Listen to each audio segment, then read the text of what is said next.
think we're still learning our lessons. It's not a one-off instruction, so to speak, because it took a number of years for us to get to NSAS.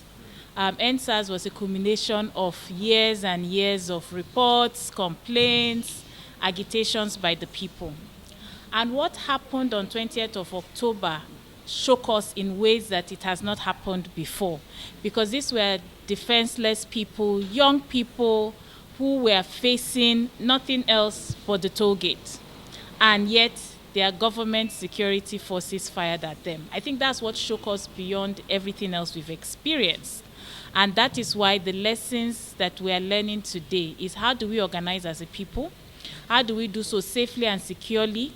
And how do we get our country to listen, our government to listen to us without shooting at us? We can only move on from here by saying the truth.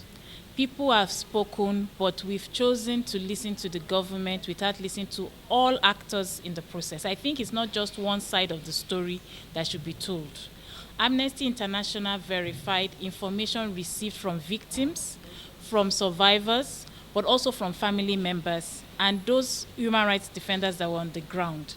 And this information has been documented in video, in postings, in messages, in petitions to various agencies, international organizations, even outside of this country. We shouldn't only be listening to one source. We should be listening to all sources. And there's a saying, there are three sides to a story. One is the side of the complainant, the side of the person being targeted, and finally the truth. We all should be seeking the truth. And I think when you're in a situation when one party has power and dominates, it's very easy to silence those who are not in the corridors of power. Because we want to see justice. We want to see someone prosecuted. Justice is not about setting up panels, and it's not about making statements without action. Justice needs to be felt by the people. And what do we mean? Crimes have been committed. Who committed those crimes? Those answers are still remaining unanswered. No one has been prosecuted. People fired shots. Even if those shots, for the sake of arguments, were fired in the air, who are these people that fired those shots? Who gave the orders? Who are the people who received these bodies? How were they cared for? For the families that have loved ones that are still missing, for bodies that have not been claimed, who are these bodies? These are bodies of human beings. What are we doing to address the issue to make sure it doesn't happen again? But more importantly, officers that have been named, and not just those who have been named in the judicial panels, those that have been named in reports by Amnesty International and others, those that have been named even in the presidential panel set up by the government themselves. What has happened to those officers? Have they at least even been investigated? Have those cases been prosecuted? Have been victims been given protection so that witnesses can come forward safely without fear of reprisals? The answer to those questions are no. And so a lot still needs to be done for us to move closer to achieving justice. Until then, it's just words and no action. So what we've done is to state that, look, international law is clear in terms of restitution, compensation, and how government should go about this, even in terms of identifying those who have been directly affected. For this to happen, government needs to provide a transparent and open system that enables people to report. People are afraid to come out because if they come out, they'll be accused of being liars. They'll be accused of trying to fleece the authorities. So it's like a double-edged sword. You come out, you are damned. You don't come out, you don't receive the compensation that has already been earmarked for you. But then there are also practical steps government can do, which is to establish the funds and fund it. Where are those funds? Who will manage those funds? How will victims be identified? Will the funds eventually get to their hand? And in terms of numbers, you must also understand that this thing happened across the country. So these are just few that organizations like Amnesty and others have been able to document. Even the police themselves, have they given the list of all the officers that were attacked or targeted during the protest and beyond, in order to be able to ensure that their families too are able to receive the emoluments that the killed officers are entitled to? We have been a country that have allowed impunity and lack of accountability to thrive for so long, to the extent that no one believes in the system anymore.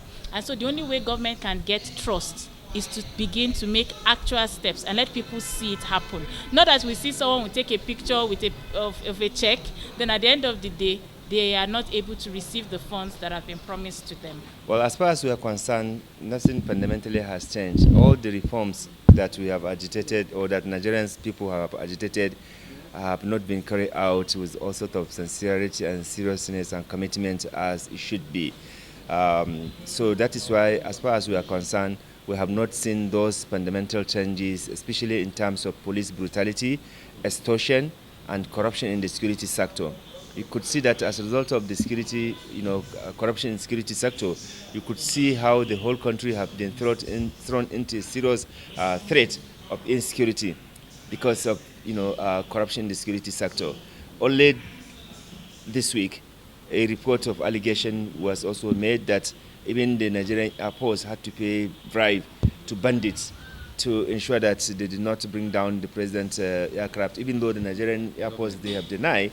But the truth is that, let them not rush into denial, because at the end of the day, the truth will come out. So rather than doing that, they should investigate thoroughly so that they are able to establish, the truth about this and also see how we can avoid such kind of embarrassment.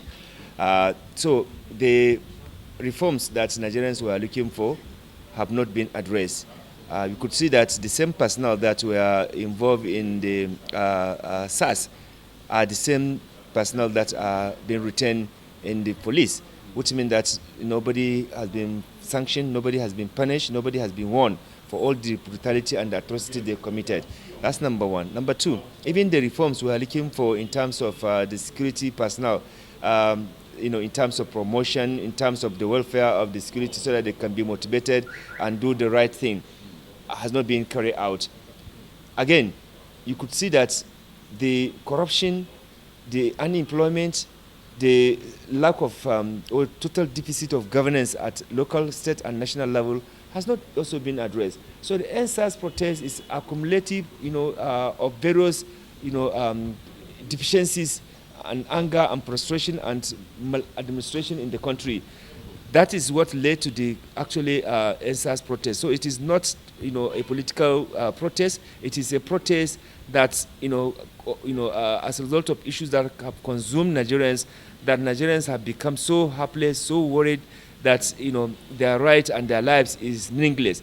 Just some few days ago, over 60 Nigerians have been killed by terrorists in Sokoto. Every day, Nigerians are losing their lives. These are the things that, the NSAS protest was actually, looking for to be addressed by the government. Rather than addressing them, government is actually, or rather twisting the whole thing and making it look as if people who come out to do the protest, which is, in any case, their fundamental and constitutional right, they are trying to, make caricature of those, reasons for them coming out. I think it is important that government should sit down and reflect and take decisive, solution that can improve governance in this country. Unemployment, poverty, outright looting and stealing by public officials these are all reasons why NSAS protests happened. And rather than addressing these problems, government is dodging away from it and making all sorts of frivolous allegations against the people that have come out to say, look, we need the reform in our governance system in the country. No, we are concerned about every Nigerian's lives.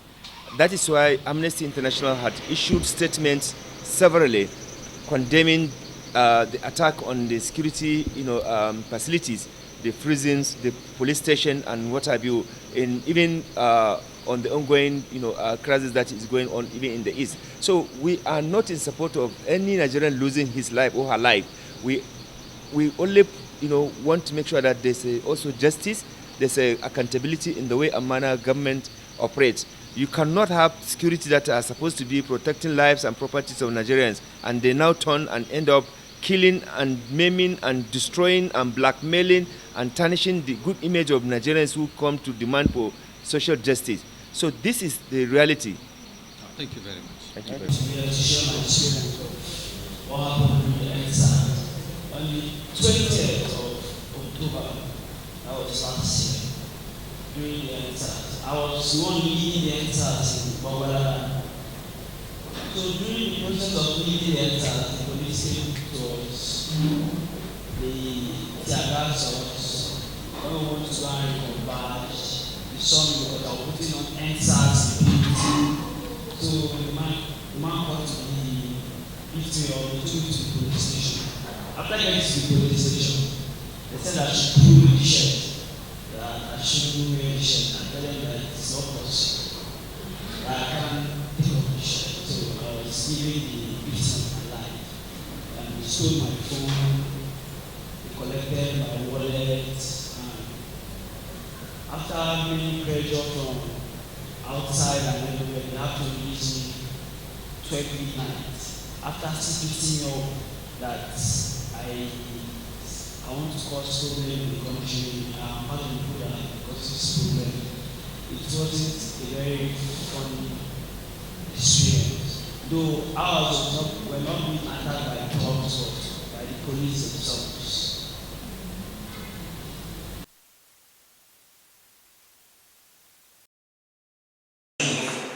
Because I didn't drive down. So I was waiting for the road to make clear show of traffic so that I can get the vehicle back. So all of a sudden, a vehicle drove some group of guys. The vehicle brought them. First it was off. And these guys came out with machetes, with sticks, and started attacking whoever they see. I happened to be the first person they all swam on. They pursued me, I ran and ran. For several minutes I was exhausted. They all swam around me, the walls over me. They started lynching me. And lynching me with their sticks, with their cutlass. And I actually had a deep cut on my head. I lost a lot of blood. And just as they were to leave, the first group that attacked me, they were leaving. In fact, one of them had to tell the others to stop, that it was okay. And then they left me. I tried to stand up, managed myself to stand up. I had a lot of knocks on my legs. I couldn't walk properly. I was dragging myself to the road. Then they brought other groups in a. Those one came and they came after me again. At that point, I didn't have any energy to run anymore. And there was a parked vehicle by the road. The guy, he told me later he is an Uber driver. I was waiting for a passenger. So I had to drive through the window of the Corolla and beg the guy to save my life. The guy quickly turned on the car and started driving. Those guys came, they smashed the windscreen, trying to pull the door open to drag me out and actually finish me off. And that was how I was rescued. I don't know what